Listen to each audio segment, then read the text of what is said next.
Hey, everybody, welcome to The Blacklist, the show where we interview the elite. Today, we have my man, Austin. He is incredible when it comes to passive income. In fact, that's probably the biggest thing. Like, when I was taking a look at, okay, who's like one of the go to guys, you were definitely one of them because he has investments in oil, he has investments in exotic car companies, he has investments in artificial trading. He does a lot of stuff. But obviously, it wasn't always like that, right?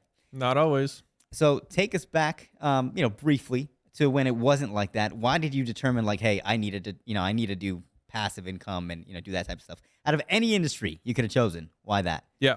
Well, first of all, thank you so much for having me here. Super excited to be here. The thing that really, really got my attention was how much time I was spending at work. So just backtrack a little bit. I started in corporate America. I was working at Microsoft as a consultant. So they contracted me to do like strategy work. Yeah, And that was great. It was nice. It was comfortable. But at the end of the day, I had just one freedom. I had financial freedom. I was making pretty good money. For that time, for me, I was like, okay, this is nice. yeah, But I didn't have geographical freedom. I couldn't travel whenever I wanted to. And I didn't have time freedom. If I wanted to leave or if I didn't want to show up to work, I had to go through like 10 different approvals. right. And it's only like certain times a year and like all these different things that are considered when you do something like that. So for me, I was like, hey, I need to do something about my income so that it's no longer tied to the amount of hours that I work. I want Yeah. to separate dollars from hours. So it had nothing to do with the industry. It had everything to do with your lifestyle then. Yeah, lifestyle is really important to me. And growing up, I watched my parents work a lot. They had a semi-truck company. So I would watch them literally work from super, super early mornings until late at night. And I never got to see them growing up. And that was always my perception of business. I was like, wow, like if I want to own my own business, I'm going to have to work like that. And I didn't want to because I could see that even though they were making more money than maybe a regular 9 to 5 job, they just had the financial freedom, but they didn't even have time to enjoy it. Right. Never got to go on vacation with them, nothing like that. And so for me, I knew that first of all, I wanted to kind of prove myself wrong in that mindset. I wanted to like break out of that limitation. And the second thing for me was that I knew that I wanted to create something that wasn't tied to the hours that I worked. I wanted that lifestyle. Yeah. And now, I mean, you're traveling like so often, dude. Like you were in New York City, I think like 2 weeks ago. You were in Morocco. Monaco. Sorry, you're going back to Seattle tomorrow. You're in Yeah. Vegas. Like you travel a lot, and then you're going to Miami for your event. Which, by the way, his event is huge. He has Damon John there. Who else do you have? That's our headliner, Damon John. Then we got a bunch of really cool speakers. Off the top of my head, I'll be speaking. We have Colin Yerkeson speaking. We have DJ Thielen, Tyler Cerny, KDK.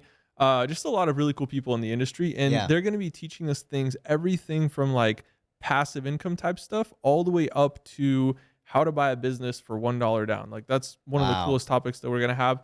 And of course, I'll be teaching a couple passive income strategies as well. I think it's very important that people walk away with the ability to literally create some sort of tangible income from that event. Yeah, and you have this like program or mentorship where essentially you help them create 6 figures in passive income as Yeah. soon as possible, right? Yep. And oh yeah, go Yeah, ahead. yeah. So it's like a 3-part thing. Number one, we get them access to business funding, and that can look like so many different things. But Yeah. we have many vendors that give them access to capital to invest. That's always going to be the first step for everybody. I literally have people in my program who are making millions per year, and they've invested zero of their own dollars. Yeah. They got it all through business funding, through my sources. Now, the second part is learning how to actually allocate that capital. So, cool, I got 500K. What do I do with it now?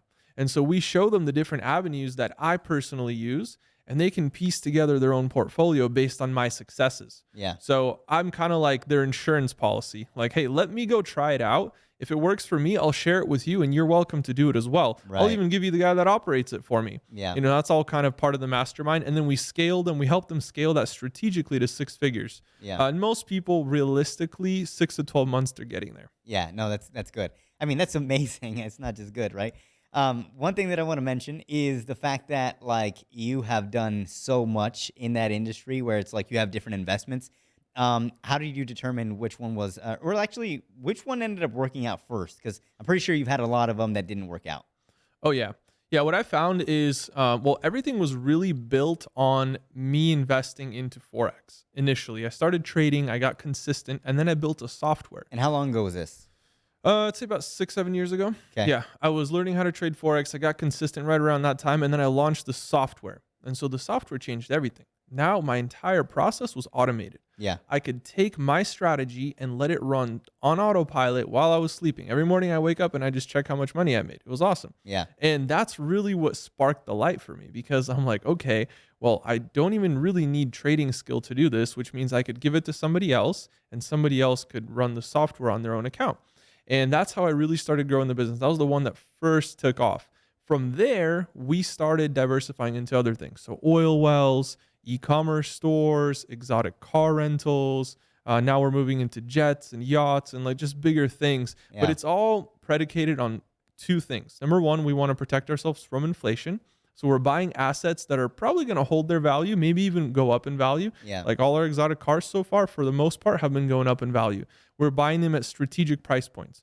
Also, things like apartment buildings and like jets and stuff. Like we're buying jets that are appreciating. They have a track record of appreciating due to certain things that we know about those planes. Yeah. We know they're going to most likely appreciate, or at least protect us from losing a bunch right off the bat. Yeah, that's actually how I found you, right? Because I was like, hey, dude, Yeah. I want to get in on that. Like, I want to invest in the jet. And then you're Yeah. like, look, I got to, you got to join this thing first, Yeah.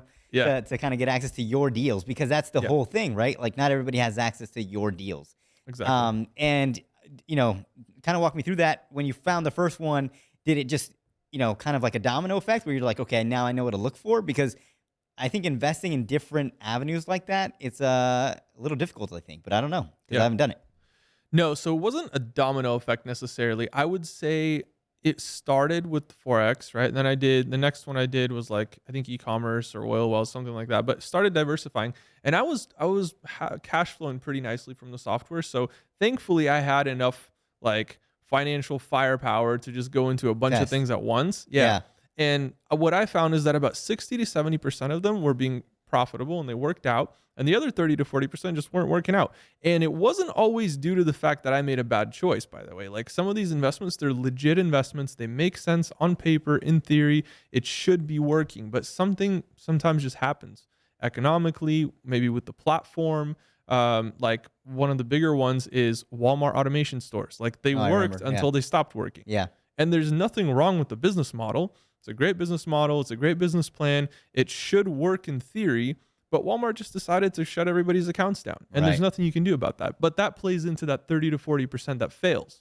And so I realized, hey, people want to know how to invest. People want to go down this path that I went down, but not everybody has the luxury of potentially failing in an investment. So how could I curb that chance of failure for them and protect them to the point where they're most likely going to succeed? Right. And so for me, it was just taking that 60 to 70% that I found to be profitable, that I have literal proof that it's profitable, and I put it into the program and I just show them, hey, these are the things that worked out for me. Yeah. And if you want to be a part of them, I'll connect you to the guy that's operating my exotic cars, that's Yeah. running my oil wells, that's running my Bitcoin miners, like all these different things. I have that network now and I know who works and who doesn't. Yeah. Yeah. Yeah. Well, walk us through some of them that didn't work. You don't have to obviously name names or anything like that, but I'm pretty sure not Yeah. everything was like just a walk in the park. Yeah. Oh no, definitely not. Yeah. One of the biggest ones was definitely the e-commerce one. I went in pretty big on that. I had at one point like 7 different stores and they all just kind of failed at once. Damn. Yeah. And those can run pretty expensive. Yeah. They're anywhere from like 30 to 60K for a store. And then you need to have inventory and you need to have credit cards available to if you're drop shipping. So that was one of the bigger ones, but I'd say like the silliest one that I failed on was definitely a Forex trading bot. So there's so many people in the Forex space. I would say like there's a lot of people that try to take advantage of it, Yeah. and it gets a bad rep because of that, but that's expected with when you have so many people trying to do weird things. Yeah. But there are legitimate people in the Forex space. And so this is somebody that I trusted, that I believed would be a good option to pursue a business with. And he had his own software that he created. And I'm like, oh, that's cool. I have experience with this. I know how a software should work. And so I'd say that was like my biggest failure in investing, is just trusting that money to him because I didn't know him in person. I knew who he was. Yeah. And like the biggest red flags were really that he wasn't giving transparency on how it was all operated. I didn't get to see the money get deposited anywhere. I didn't see those things, but I had a certain level of trust just based on like a business relationship that we had prior to that. Right, right. So that was one of the bigger failures for sure. But financially speaking, I'd say the e-commerce stores for sure. Yeah. Not doing that again. No, that's Well, good. no, I still have some running, but just not those. Yeah, no, that makes sense. That makes sense. So for your students and stuff, Yeah. so you're just telling them exactly like, look, this is what's worked for me, and I'll introduce you. And are they looking at, like your margins on those and stuff like that, so that way they can make a clear decision, or how does that look like? Because what I'm hearing is they essentially get to choose the route that they want to go, but obviously Yeah. there's probably some routes that are better than others, right? Yes, but I'm not allowed to advise them on that because I'm not a financial advisor. Yeah. So I have to just be very, very transparent about, hey, this is my experience. Like this worked for me. This is how much I'm making. If you want to be a part of it, go for it. I will show you exactly the steps that I took, and you can just copy what I did. Yeah. You don't have to try to figure it out on your own. Why would you go out and potentially lose your money if you could just copy what's already working for me? Right. Let me be your insurance policy. That's essentially what it is. Plus, there's of course the mentorship aspect attached to it. We have daily mentorship going on right now. Actually, as we're here, we have our Airbnb coach teaching on Airbnbs. Yeah. So we have a specialist every day. And so they talk about different topics, credit and like mindset, Airbnb, crypto, everything. So we have coaches that are teaching these things. And then when they want actual access to deals, that's when I come in and I share about, hey, this is where I got access to exotic cars. We have a vendor in New York. We have a vendor in LA, Miami, Seattle. Hey, you want oil wells? Okay, what city in Texas? We have multiple vendors. Oh, you want to do like rental properties, long-term, short-term, Airbnb? Do you want to buy something that we rehab first and then we keep it as a rental, pull our cash out? So many different strategies. Yeah. And so what's the goal now then? Because is your role as a CEO, are you continuously trying out new things? Yeah. Is it, yeah? Yeah. Well, personally, I love doing that. Like trying different investments. I literally have invested into 2 new investments that I've never done ever before this week. Yeah. I can't tell you what they are yet, but I'm sure I'll be posting about them soon. But like really, really cool investments. And the biggest thing for me is as I do more investments, I get introduced to more investors and more Right. investment opportunities. And people pitch me things all the time. Literally almost every single day, people are pitching me things. And that's given me a lot of experience to kind of see who's legit and who's not. And I'm getting better at vetting these deals before I ever put money into them. Yeah. And so now it's just kind of like a game. It's kind of like Monopoly. I'm just collecting properties on the Right. board. Right. And each of them, some of them are paying a lot, some of them aren't paying too much, but it's still assets that I own. Yeah. And so it's becoming like this empire that I'm building and slowly scaling up. So for me, it's just going more institutional, going bigger deals. I've developed a pretty good skill set at this point at investment analysis and running some of these operations. And for me now, it's just getting it to the next level and working with investors instead of people that have maybe 100,000, 500,000, maybe somebody that has 50 million, 100 million. Yeah. So just larger scale.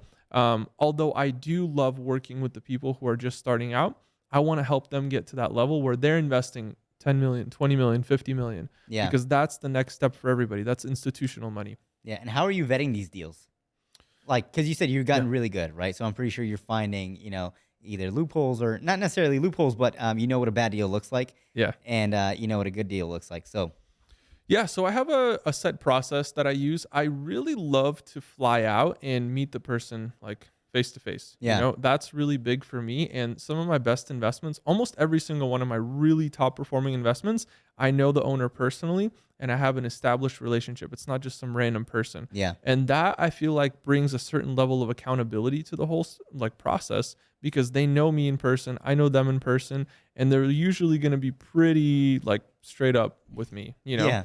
And so they know that they can build a good relationship with us. We have a big community of investors and they want to make sure that our investors are winning so that we come back to them for more. So for me, it's a matter of knowing the owner, knowing their philosophies, how they do business, and then understanding the numbers. And usually what you can do is you can cut down their projections of what you're going to make to like 50 to 70% of what they're saying. Got it. And that way, if that's what you're expecting and they deliver what they're actually saying, you feel like they're over delivering, and don't ever base your entire investment strategy on the numbers that they're giving you because usually they're a little bit optimistic. Yeah. That's what I found. Yeah. No, that's good. So I think, as an investor, it's completely different than being a business owner, but you're both, right? Yeah. And correct me if I'm wrong, but I think you're an investor first.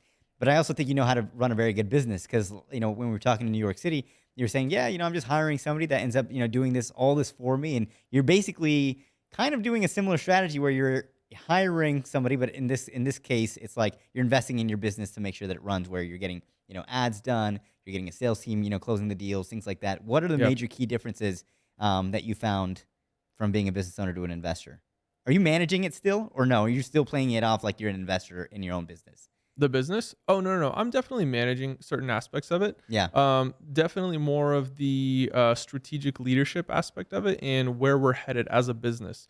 I'm still directing much of that. I'm still doing coaching for our higher level clients. I'm still doing the weekly coaching. Yeah. And so with that, I think that there's certain things that you should be hiring out. So, for example, content and getting graphics done and editing videos and ads and marketing and sales, all these different things should be hired out because there are better things that I could be spending my time on that are going to bring a lot more value, not just to me, but to the business and to every single person that's involved in the business. Yeah. If I'm not doing my job, the guy that's running ads isn't going to have anything to run ads for. Right. Right. And so if he's able to handle that fully, I can handle my part fully, and we are both in our lane, and that's how you succeed. We're a team that way. If I'm trying to do his job and he's trying to do my job, it's not going to work out. Yeah. You know? How are you determining what to hire for though? It's mostly been based on need, and it's also kind of a similar approach to what I did with investing. It's kind of trial and error. Like I hired somebody to do graphics for me. That was one of my first hires. Didn't work out, and I realized that, hey, maybe that's not what I need to hire somebody for. Then I hired a video editor. That worked great. Yeah. Okay, so let's hire an operations manager. Let's hire a couple, people that are working under that person in operations. Let's hire a sales team, and just kind of built on itself. So you're very okay with failing then, because like you said, a lot of it is trial and error. You're okay with Yeah. like, hey, this is not working out. It just didn't work out. Continue to move forward. Yeah. Right. Yeah, And exactly. I think a lot of people were probably scared of doing that because they're like, dude, I just saved up X amount. If I put it in here, it's over. Right. Like, what Yeah. what are your thoughts on that? Yeah, absolutely. And I think that kind of stems from my confidence as an investor because I know, hey, my business is an investment, but it is time and also financial investment. Yeah. And so for me, I know that even if my business totally failed, well, I'm still an investor. I'm still making money from my investments. Right. And so that gives me a little bit more flexibility. Yeah. But I do believe that even if I wasn't an investor, I still would take that same approach because I believe failing fast is the key to growing your business. If you can fail quickly, that means you can also succeed quickly. Yeah. You always have to be taking big risks. If you're taking a big risk, that means you can massively succeed really, really quickly. And you can also massively fail. But even if you fail, you just have to move on. Yeah. The key is letting go there. So if you fail, let it go, continue going. And if you succeed, well, you just moved like 2 or 3 years ahead in business in maybe a couple months. Do you not get emotionally attached to any of that, whether it's business or investments? If it No, goes under? that's the easiest way to lose, man. Yeah, see, because If you- I'm noticing, like, yeah, I don't think, I mean, this is just my perception of you, but it doesn't look like you would get mad if something ended up happening. It definitely looks like to me that you would move on and move forward and just adapt and, evolve. But it seems like you're very calm, collected, and you're okay if something doesn't work out. How did you get to that point? Because, in the beginning, when you first didn't have all that money, like, I'm pretty sure the e-com stuff was like detrimental, or was it not? Yeah, it really sucked, but one thing that I learned, Yeah. and this is actually Forex trading that taught me this, is Yeah. to not be emotional. Mm, I can't be tied to the outcome. I'm tied to the outcome of the long game, not the short game. yeah. I could lose my next 10 deals in a row, but guess what? That means I'm going to win the next 80 or 90. Yeah. You know what I mean? And so for me, the only way that I can succeed as an investor or as a business owner is if I'm not emotionally attached. The easiest way to lose money is to become emotionally attached and take emotionally driven decisions. If I'm taking logical decisions, if I'm doing stuff based on numbers, based on math, based on what I need to do in my business, and I know I need to do it, I can't let emotions get in the way. Unless I want to lose. I mean, Right. you Right. know. No, I mean, it sounds simple, but I feel like a lot of people listening, they're like, dude, I can't do that. Like if something happens, there's a fire or whatever, right? That they very much get emotionally involved. And you just learned that early on then with the trading, right? Because for you, it was not so much about like, you knew like if you got emotionally involved, you lost anyways. So might as well be Yeah. calm, collected, and logical, right? Yeah, the way I convinced myself to become less emotional about it is I convinced myself that every time I include emotion in my decision, I have a 90% chance of losing. Yeah. And if Smart. that 10% of chance of me winning happens, it's actually going to be worse than me losing Because if I Mm, lose, I'm going to have a financial lesson. I would have lost 5 grand, 10 grand, whatever. That would have hurt. Pain is one of the best teachers. yeah. But if I don't have that pain, and if I get that 10% chance of winning, and that's what happens based on my emotional decision, that's going to hurt me way more in the long run, because I'm going to be like, oh, well, now I can always take emotional decisions and I'm still Yeah. probably going to win. It gives us that false sense of confidence, and you want to avoid that. Yeah. Powerful, powerful. Well, dude, for people that, want to learn more, where can people find you? The best is my Instagram. It is kind of like my landing page, Austin Zelan, at Austin Zelan. So I keep most of my content on there, whether it's investments or new projects that we're working on. It's kind of become like my landing page. It's my business card. Yeah, yeah. I mean, I like it. I Yeah. see your stuff all the time, dude. Yeah. Well, Thanks, man. I appreciate you being on the show. Yeah. Thank you for having me.